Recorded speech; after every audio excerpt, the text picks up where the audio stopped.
তো 7 নম্বর এমসিকিউ বলেছে যে দৈর্ঘ্য পরিমাপের কোনো ত্রুটি থাকলে আয়তন পরিমাপের সেই ত্রুটি হবে কত গুণ।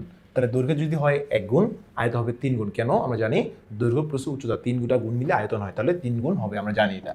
আচ্ছা, 7 প্লাস মাইনাস 0.5 বলতে কি বোঝায় সেটির প্রকৃত কত হবে? 7 থেকে যে 0.5 বিয়োগ করো একবার, তাহলে 6.5 থেকে যোগ করলে 7.5, প্লাস মাইনাস দেওয়া আছে, এই মানটার রেঞ্জ এর মধ্যেই বোঝানো হয়েছে। এরপর দেখো আয়তনে আপেক্ষিক ত্রুটির মান ক্ষেত্রফলে আপেক্ষিক ত্রুটির প্রায় কত গুণ। আয়তনে আপেক্ষিক ত্রুটি যদি 3 গুণ ধরি আমরা, ক্ষেত্রফলে কত গুণ হবে? দৈর্ঘ্য গুণ প্রস্থ, তাহলে 2 গুণ। তাহলে আয়তনে দৈর্ঘ্য প্রস্থ উচ্চতা 3 গুণ, তাহলে 3 ভাগে 2 দিই, তাহলে কত হবে বলতো? 1.5 গুণ। তাহলে 1.5 গুণ হবে। এবার একটি তারের ব্যাসার্ধ পরিমাপে 1% ত্রুটি হলে ক্ষেত্রফলে পরিমাপ ত্রুটি কত? প্রস্থচ্ছেদের ক্ষেত্রফলে, তাহলে 2%। দৈর্ঘ্য গুণ প্রস্থ তোমরা জানো সবাই।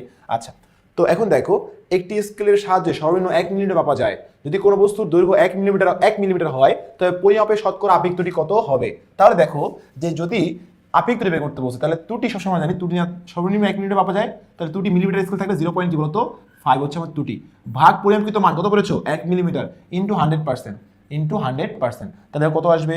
0.5 ভাগ 1 দিলে তো 50%, এটা মানটা 50% আসবে। 0.5 ভাগ 1 তাহলে ইন্টু 100%, 50% আসবে। ওকে, 50% হচ্ছে আমাদের আনসার।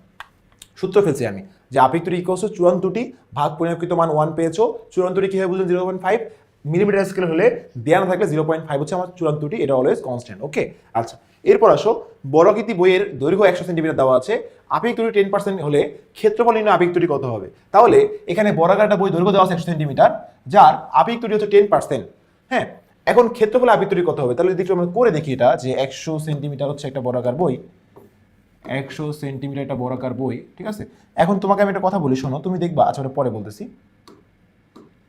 তাহলে বর্গাকার বই একটা, ঠিক আছে, 10% ত্রুটি 100 এর 10%, অর্থাৎ 100 ইন্টু 10 ভাগ 100, তাই তো?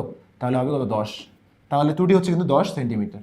তাহলে একবার, তাহলে 100 প্লাস মাইনাস 10, তাহলে মানটা হবে একবার কত? 90, একবার হবে কি বলতো? একবার হবে 110। এই মানটা হচ্ছে এটা। বেশি মান হলে 110, কম হলে কি 90। তাহলে এখন তোমাকে বলছে এখানে কি বলছে বলো দেখি। বলছে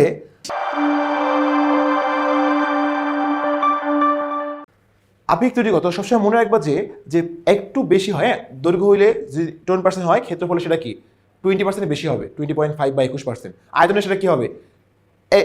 30% বেশি হবে, 31, 32 এরকম 33 হবে। তো এখন খেয়াল করো, আছে কিন্তু 21%, কারণ 20-এর উপরে একটু 21%, তো বের করলে কিন্তু চলে আসবে। দেখো বের করলে চলে আসবে এটা। যদি আমরা করি তাহলে এটা তো ম্যাথের মতো হয়ে যাচ্ছে, সৃজনশীলের মতো দিয়ে দিচ্ছে একটা এটা।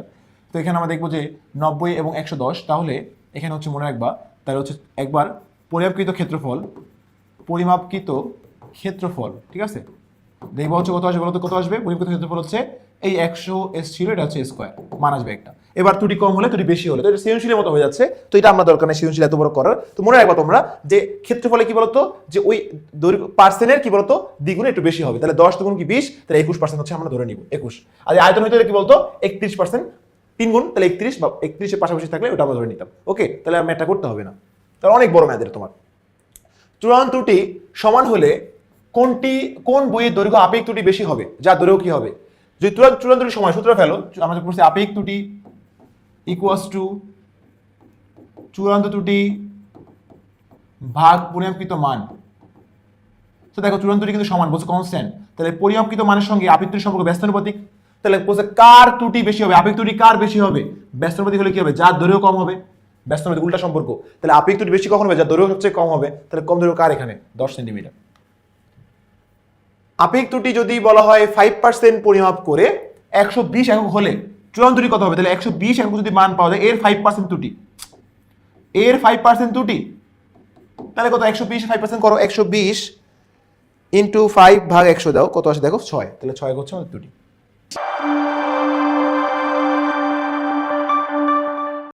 ডি ব্যাস এবং এই উচ্চতার বিশিষ্ট কোন সিলিন্ডারের সিলিন্ডার আয়তন কত বলতো? 1/4 পাই ডি স্কোয়ার, এইচ হচ্ছে আমাদের সিলিন্ডার আয়তন। সবাই জানো তোমরা সূত্রটা, মুখস্থ সূত্র আসলে। এবার যদি একটু আমরা দেখি, পরেরটা আসি, দেখো 63 নম্বর। দেখো কোন বইয়ের দৈর্ঘ্য 26.0 সেন্টিমিটার থেকে 0.1 সেন্টিমিটার লিখলে কি হবে? এখন যদি এটা তুমি 0.1 যোগ করো, তাহলে হবে 26.1, আর বিয়োগ করলে 25.9, তাহলে এটা এর মধ্যে রয়েছে বলতে পারি আমরা। ওকে, এটা এর মধ্যে রয়েছে।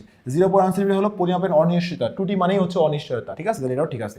বইয়ের প্রকৃত দৈর্ঘ্য হচ্ছে 26, না প্রকৃত দৈর্ঘ্য হচ্ছে 26, ওই যে এর মধ্যেই আছে, এটা জানো না তুমি, তাহলে এটা কিন্তু হবে না। 1 ও 2 হচ্ছে আমাদের আনসার। পরিমাপের ক্ষেত্রে কি বলেছে দেখো, আপেক্ষিক ত্রুটি হচ্ছে চূড়ান্ত ত্রুটি ভাগ পরিমাপ করা মান, ঠিক আছে। ভার্নিয়ার ধ্রুবক হচ্ছে প্রধান স্কেলে এক দৈর্ঘ্য মানে এস, আর ভার্নিয়ার স্কেলে মোট ভাগ ভাগ এন, এটাও ঠিক আছে।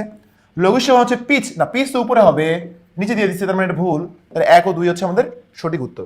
এই ছিল আমাদের এই টাইপের সমাধান। আশা করি তোমরা এটা বুঝতে পারছো। তোমরা এখনো যারা আমাদের এমসিকিউ 500 এমসিকিউর প্রো সাজেশন বুকটি সমাধান সংগ্রহ করোনি, দ্রুত সংগ্রহ করে ফেলো।